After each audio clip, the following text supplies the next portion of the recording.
क्या आप जानते हैं कि चीन के अंदर एक ऐसा कानून बना दिया गया है जिसकी वजह से वहां के जो लड़के हैं उन्हें लॉन्जरी पहनना पड़ रहा है, लड़कियों के अंडरगारमेंट पहनना पड़ रहा है। और बड़ी संख्या में चीन के अंदर लड़के हैं जो इन दिनों लॉन्जरी पहने घूम रहे हैं। उनकी फोटोज आ रही हैं, वीडियोस वायरल हो रहे हैं। देखिए, सुनने में थोड़ा अटपटा है। वैसे हमारे यहां भी कपिल शर्मा में लड़कों को लड़कियां बनाई जाती है, लेकिन लॉन्जरी पहनना और मजबूरी में पहनना, कानून बनाकर पहनना, ये थोड़ा शॉकिंग है। तो आज इस खबर के साथ साथ हम आपको बताने वाले हैं चीन में 5 ऐसे कानून के बारे में जो अजीबोगरीब और कुछ तो ऐसे जिनको सुनकर आप कहेंगे यार इसके पीछे लॉजिक क्या था। हालांकि लॉजिक चीन की चीजों में कहां होता, तभी तो फेमस है। चल गया तो चांद तक, नहीं तो शाम तक। तो कानून नंबर 1। दरअसल चीन में इन दिनों लाइव स्ट्रीम शॉपिंग का ट्रेंड शुरू हो गया। Live stream shopping online shopping का अपडेटेड वर्जन है, जहां पर आप कोई सामान खरीदते हैं तो आपके सामने एक इंसान ट्रायल करता है, आप उससे सवाल पूछ सकते हैं, उससे उसके बारे में जानकारियां ले सकते हैं। काफी कूल है ये शॉपिंग करने के लिहाज से। और लड़कियां क्योंकि शॉपिंग बहुत करती हैं, लेकिन चीन में एक कानून बना दिया गया जिसके तहत लड़कियां जो हैं वो अश्लीलता नहीं फैलाएंगी। और इस कानून का असर ये हुआ कि इस लाइव स्ट्रीमिंग एप्स के जरिए लड़कियां जो हैं वो कोई भी ट्रायल नहीं कर सकती, कोई भी ऐसी पोज नहीं मार सकती, उनकी कोई भी ऐसी अश्लील तस्वीर आप नहीं क्लिक कर सकते, वीडियोज नहीं बना सकते हैं। और लॉन्जरी के प्रमोशन में आप इंडिया में देखते होंगे हर जगह लड़कियों के अंडरगारमेंट्स की फोटो लगी रहती है, लेकिन चीन में ऐसा करना बैन हो गया कानून के तहत। अब धंधा तो रुकने वाला नहीं, तो धंधा चलेगा। और धंधा चलाने के लिए वहां पर विकल्प क्या निकाला गया कि मेल मॉडल्स को मजबूरी में आय कर दिया गया।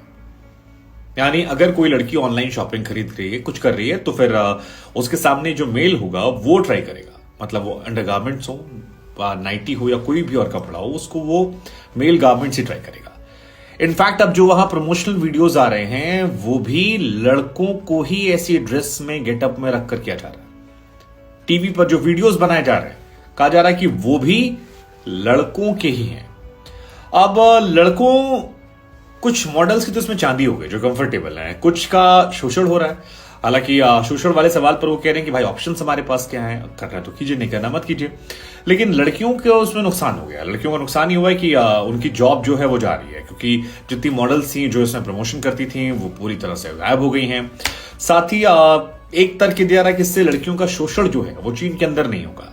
हालांकि हम आपको बता दें कि ये जो लाइव स्ट्रीमिंग शॉपिंग है ये बहुत ज्यादा वायरल हो गई है और काफी कूल भी से वो मान रहे हैं। कूल इस लिहाज से मान रहे हैं क्योंकि सब कुछ फटाफट ट्राई हो रहा है, आप जो देख रहे हैं उससे सवाल पूछ सकते हैं।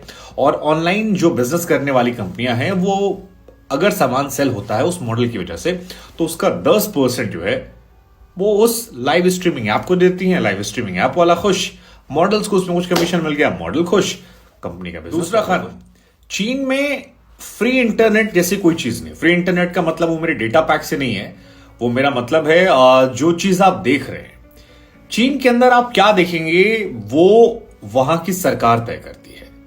मतलब हर चीज फिल्टर होकर आती है और जो वहां की सरकार चाहती है कि उसकी आवाम देखे वही चीजें वहां पर आप देख सकते हैं। बाकी चीजों को लेकर पूरी तरह से बैन है। और अगर आप एडल्ट चीजों को देखना पसंद करते हैं तो हम आपको बता दें चीन में बहुत खतरनाक है। 1-2 दिन नहीं बल्कि 3 साल की सजा हो जाएगी अगर आप दाएं बाएं किसी तरीके से प्रॉक्सी करके आप एडल्ट चीजें देखना चाहेंगे। देखिए, बहुत सारे लोगों का यहां पे रिएक्शन आ रहा है कि अब हम चीन नहीं जाएंगे, हम जहां हैं वहीं खुश हैं। इंडिया में लोग कुछ भी देख सकते हैं। मतलब आप वर्ल्ड लेवल पे कोई चीज स्कैन करते हैं, जो बैन है उसे भी आप दाएं बाएं करके वीपीएन से देख सकते हैं, लेकिन वहां 3 साल की जेल।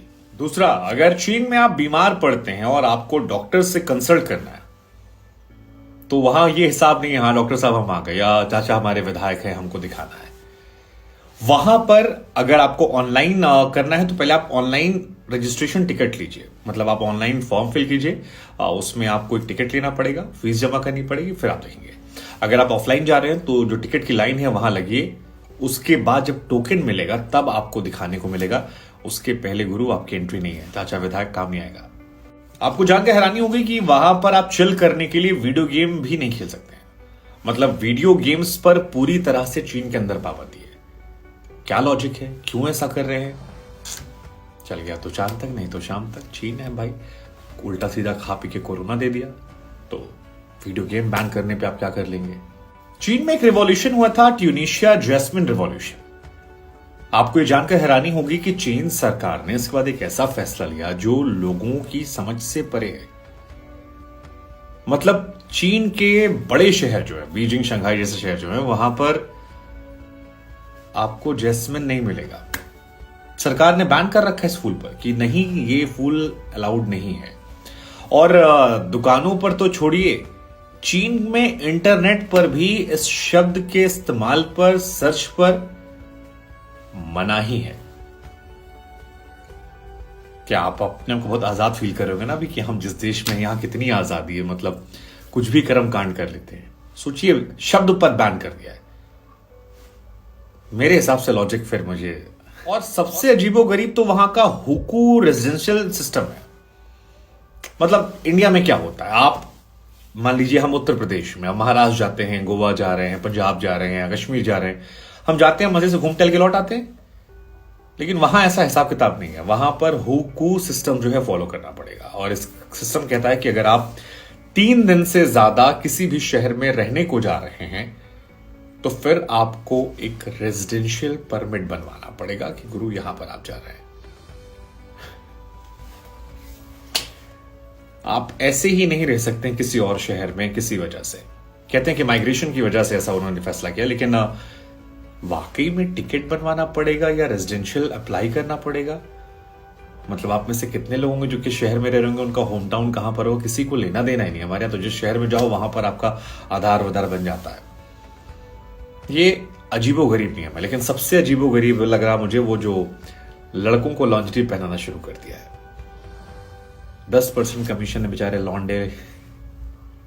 लेकिन इन 5 नियमों में सबसे अजीबोगरीब कौन सा नियम था जो आपको लगा और लगता है कि भाई चीन का ये पागलपन की दुनिया को कहां ले जाएगा? वैसे चीन के पागलपन ने हम सबको बहुत झेलाया, मतलब क्या ही कहा जाए। 3 साल हमारे, 2 साल 2.5 साल कोरोना की वजह से बर्बाद हो गए, और उनके वो कॉकरोच, झींगा जो भी वो खा रहे थे उसकी वजह से कितने लोगों की जानें चली गई। लेकिन ये 5 नियम भी काफी अजीबोगरीब है।